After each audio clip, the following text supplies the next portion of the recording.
this is Kat Kahn, and I am interviewing Anthony Del Col, who is in the Artist Alley here at the American Library Association Annual Conference in Anaheim, California. In wonderful, glorious Anaheim, California. Yeah, sitting in the shade in the patio. It's wonderful here. It's really cold inside, so it's nice to be able to take a break and do this interview. Okay. Well, I just have a few questions for you. Sure. First of all, how did you get your start in comics?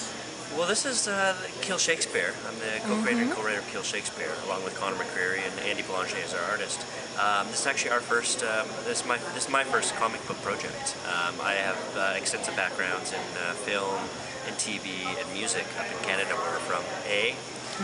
But no, this is my first project in comics. I mean, we came up with the idea for Kill Shakespeare. We immediately thought that it was a video game first. Then we thought maybe it was a feature film, and then it took us a while before we kind of placed our fingers on the fact that it's probably best as a comic book and graphic novel series. And the reason being that, first of all, Shakespeare is very Shakespeare's plays and his stories are very visual, they're very kinetic. In a comic book, you can capture all of that.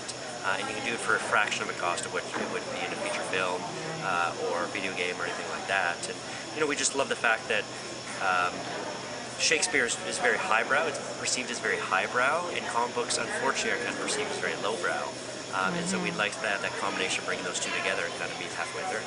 Yeah, actually, I guess if you know Shakespeare, you realize that was street theater back then. Oh yeah, I mean, we often say Shakespeare was the greatest entertainer of all time. Yeah. I mean, he was. If he was alive today, he would be Steven Spielberg times James Cameron times Stan Lee times Bono.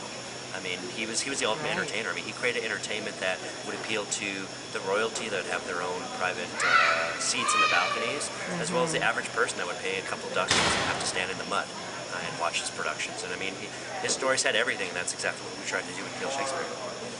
Okay, great. How have libraries affected what you do? Have you been able to get the comic into libraries? Have you found support from them? Oh yeah, we've found a lot of support. I mean, not only in attending things like ALA here, but just in general. I mean, because one of our major goals with Kill Shakespeare is to shine a spotlight on Shakespeare and his characters, and get people that otherwise may not be interested in the Bard, get them excited about it. And I mean, we often joke, and a lot of people have actually started to pick this up, that we're kind of a gateway drug into Shakespeare. And I think a lot of librarians have kind of captured that as well, or kind of caught on to that. And yeah, I mean, the whole goal is to get, it could be teenagers, or it could even be people in their 60s, 70s, and 80s, and we hear from this. We hear a lot about this. Get them excited about Shakespeare. So, I mean, we heavily involve librarians in it. I mean, we love to, we do talks at libraries, at schools, about Shakespeare, about comics, graphic novels, about entrepreneurship, about the writing process, the art process.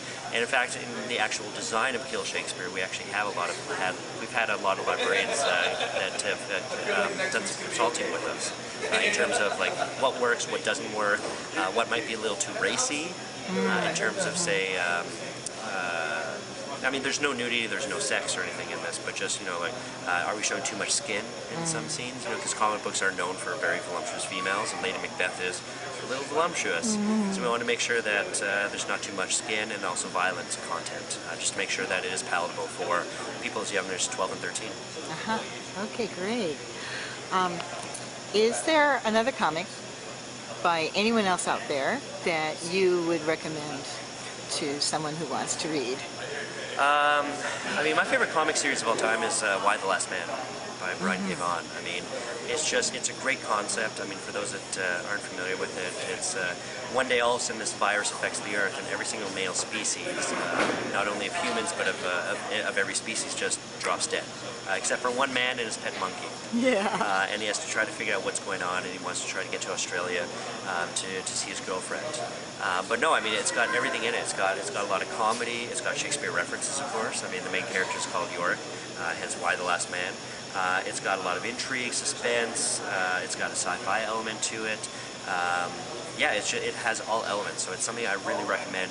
I've actually recommended to people that haven't read graphic novels at all in the past, and they come back to me, tell me how much they loved it. So definitely Y: The Last Man by Brian K. Vaughan. Oh yeah, that's a great book.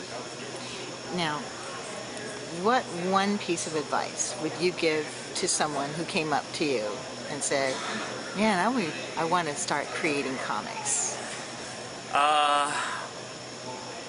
I always give two pieces of advice. I'm kind of Okay. cheating in my answer. Okay. One is to, and I hate to use it because it's a slogan by a top corporation, but just do it. I mean, there's a lot of people that talk about, oh, I'd love to get into comics, I'd love to be involved in the industry, I'd love to write, or I'd love to draw, or I'd love to do whatever aspect. Like, just go ahead and do it.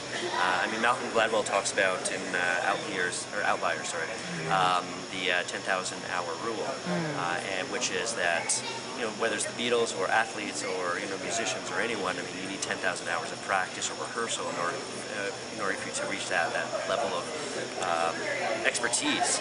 And the key thing is just start now. Just start now. Start doing it. And in today's day, I mean, this is the perfect time to do it. I mean, you could put together a webcomic and put it online for free, and you build up an audience there. Which kind of leads to the second point, which is always think about your branding and your positioning. What makes you unique compared to everybody else that's out there? So always think about the end goal, or the end consumer, or the end reader. I mean, who is it that's going to read what your product is, and what makes you unique, or your product or your comic unique, you know, and different than everyone else. Okay, great. And I'm now going to put you on the spot. Uh-oh. Yes. What would you Are like? you going to make me cry? No, I hope not. I hope not. What would you like libraries to do for comics that you haven't seen them do yet? Wow, that is putting me on the spot. I mean, the first thing is that, I mean, not every library collects graphic novels or comic books. I mean, I'd like to see more. I'd like to see every library carry graphic novel and comic books. I mean, not only does it help circulation, but I mean, it reaches out to new audiences.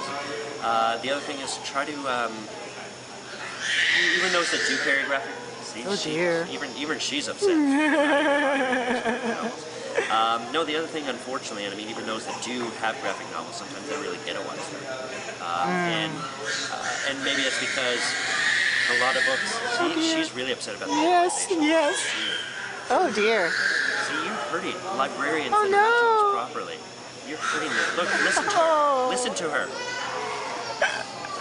Oh. No, I mean, and just, and most librarians that do pick up graphic novels, especially the ones that attend ALA here, or especially Graphic Novel Pavilion, I mean, they're okay with, you know, they often pick up the indie titles, but some of those are the best titles that are available. Some of the best books and best stories available. So I mean, don't just go with the Marvel and DC. And don't get me wrong, there's nothing wrong with Marvel and DC, but look to the other publishers, like look to the Archaeas and the IDWs and the Images, you know, and even the self-published titles. And because there are some really, really fascinating stories, and do whatever you can to promote them.